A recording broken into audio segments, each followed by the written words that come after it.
Jai Hind. In the last class, we have seen the introduction of the chapter Electric Charges and Fields. Today, we are going to discuss about the different methods of charging. Mainly, there are two methods of charging a body. First one, charging by contact, and the second one, charging by induction. We can discuss one by one. The first method is charging by conduction or contact. Bodies can be charged by contact, that is by the method of conduction. By conduction, the body acquires the same charge as on the charged body. Now we can see an activity to charge a paper cylinder by the process of conduction. For this, make a paper cylinder by wrapping the paper over a pencil and then remove the pencil so that it becomes a paper cylinder. Suspend it using an insulating wire. Now take a positively charged glass rod, keep it in contact with one end of the paper cylinder so that end becomes positively charged. Now, if we place the positively charged glass rod near the positively charged cylinder, they repels.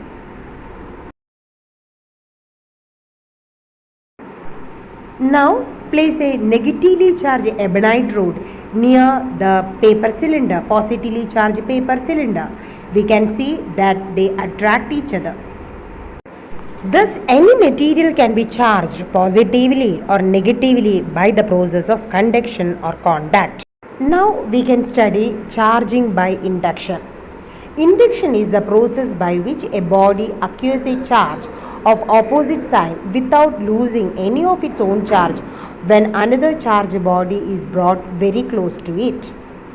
Let us try to make a metal sphere positively charged by the process of induction.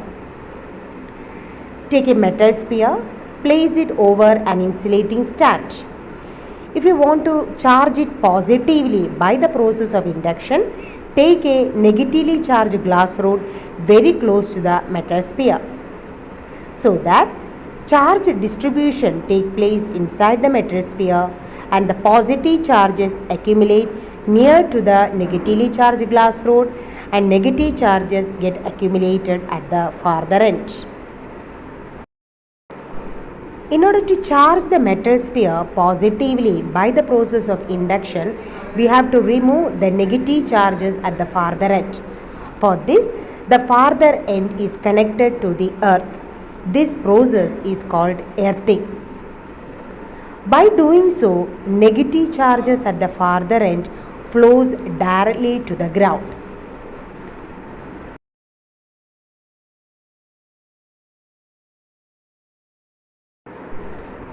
Now remove earthing and remove the negatively charged glass rod. Now all the positive charges get uniformly distributed on the surface of the metal sphere. The process of charging by induction by bringing a negatively charged glass rod is summarized here.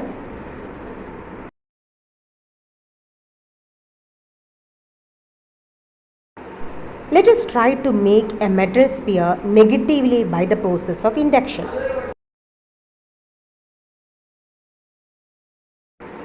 Take a metal sphere, place it over an insulating stand. Take a positively charged glass rod, keep it very close to the metal sphere. Here, charge redistribution takes place so that nearer end becomes negatively charged and farther end becomes positively charged. In order to charge the metal sphere negatively, we have to remove the positive charges. For that, the farther end is connected to the ground. The process is called earthing. By doing so, negative charges from the ground flows and neutralize the positive charges at the farther end.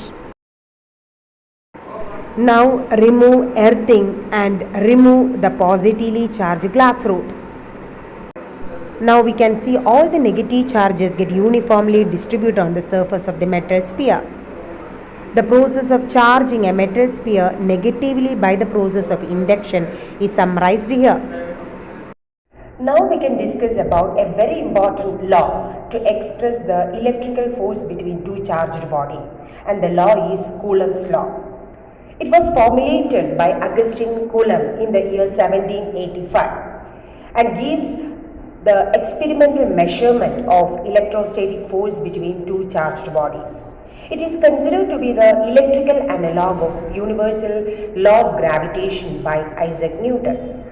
Before continuing a discussion on Coulomb's law, here in the chapter we are dealing with point charges. What are point charges? If the linear size of the charged bodies are small compared to the separation between them or compared to the distance between them, then the charged bodies can be considered as point charges. So here in the chapter we are discussing about point charges. Point charges means if the linear size of the charged bodies are small compared to the separation between them, then such charged bodies can be considered as point charges. Now we can see what is this Coulomb's law, the statement and mathematical expression of Coulomb's law. Consider two point charges. Point charges, we know the size of the charged bodies are small compared to the distance between them, then the charged bodies can be considered as point charges. So Q1 and Q2 are the 2 point charges and R is the separation between them. Now Coulomb's law states that the force between the two charged bodies is directly proportional to product of magnitude of the two charges. That means F is proportional to product of magnitude of the two charges. So magnitude of Q1 and Q2. And F is also directly proportional to the square of the distance between them. So F is directly proportional to the product of magnitudes of the two charges and the force is directly proportional to the square of the distance between them. If you combine these two values, we can write F proportional to Q1 Q2 divided by R square. And this is called Coulomb's law. So how do you write Coulomb's law? The force of attraction or repulsion between the two charges is directly proportional to product of magnitudes of the two charges and it is inversely proportional to the square of the distance between the two charges. This is called Coulomb's law. So once more, what is Coulomb's law? Coulomb's law gives the electric force between the two charged bodies, 2 point charges.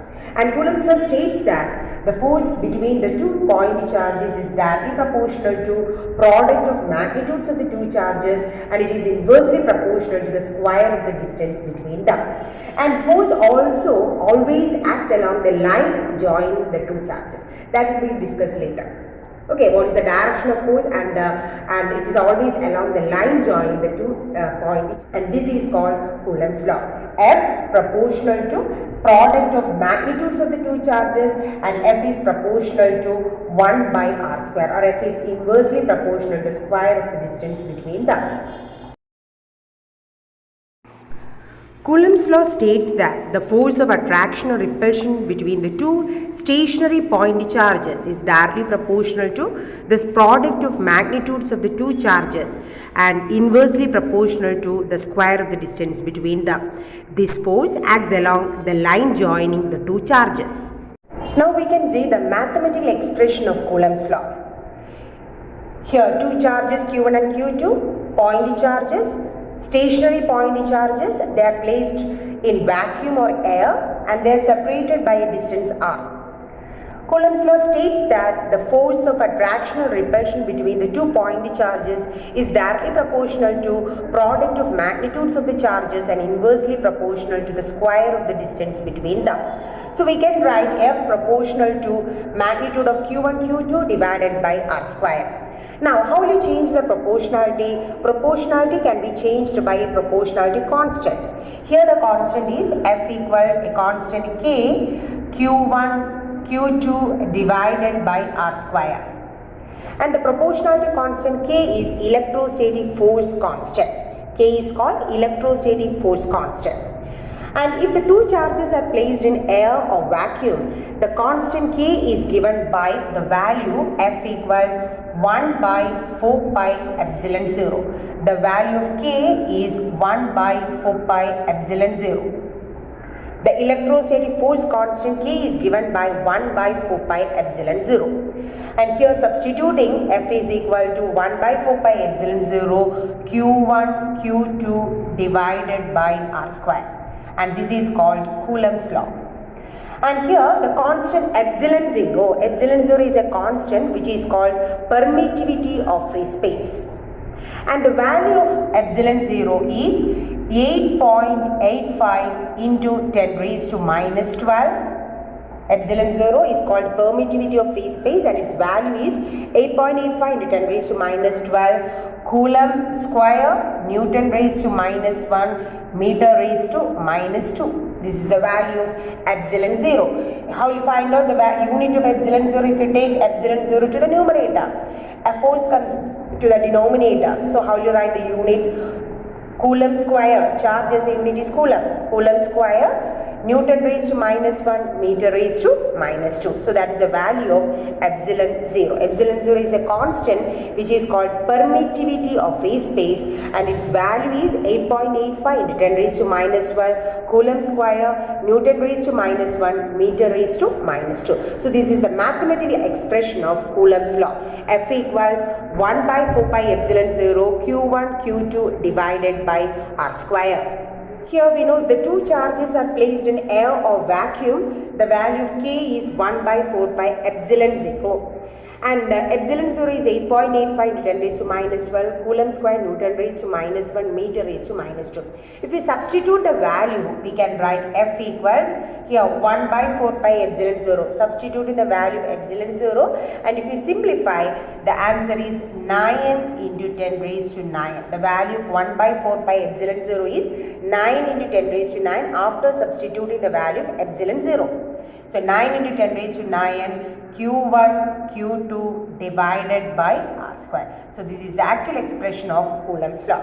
So Coulomb's law, the electrostatic force is F is equal to 1 by 4 pi epsilon 0 Q1 Q2 by R square or 1 by 4 pi epsilon 0. Its value is 9 into 10 raised to 9. So F equals 9 into 10 raised to 9 Q1 Q2 divided by R square. So this is the mathematical expression of Coulomb's law.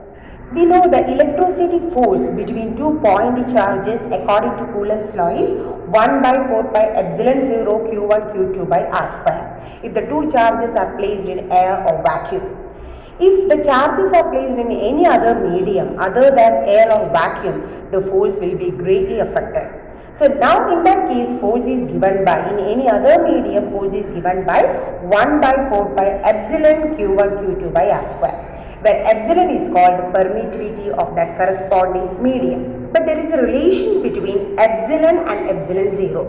The direct relation is epsilon is equal to epsilon 0 into a constant epsilon r or a constant k, small letter k. And K is called relative permittivity or it is also called dielectric constant. So in any other medium, force is given by 1 by 4 pi epsilon. What is the value of epsilon? Epsilon is actually epsilon 0 into epsilon r. That's a relation between permittivity of free space and permittivity of the medium. And epsilon r or k is called dielectric constant or it is also called relative permittivity and its value is always much greater than 1. And hence what happens to force when it is placed in any other medium other than vacuum? Force always increases because in any other medium epsilon, isn't it? Epsilon is what? Epsilon 0 into epsilon r. Epsilon r is much greater than 1 and hence always force increases. Force between two point charges increases when it is placed in any other medium other than vacuum. Now we can see the significance of Coulomb's law. Coulomb's law is used to define what is 1 Coulomb charge. That's the significance of Coulomb's law. We know if two charges Q1 and Q2, the two stationary point charges, if they are placed in air or vacuum, we know force is given by 1 by 4 pi epsilon 0 Q1 Q2 by R square or 9 into 10 raised to 9 Q1 Q2 divided by R square. If Q1 and Q2 are equal to 1 Coulomb and the separation is equal to 1 meter, if the two charges 1 coulomb each, and the separation between the two charges 1 meter. Now how will you write the force F equals? You can substitute Q1 and Q2 1 coulomb, R is equal to 1 meter. Now F equal to 9 into 10 raised to 9 Newton.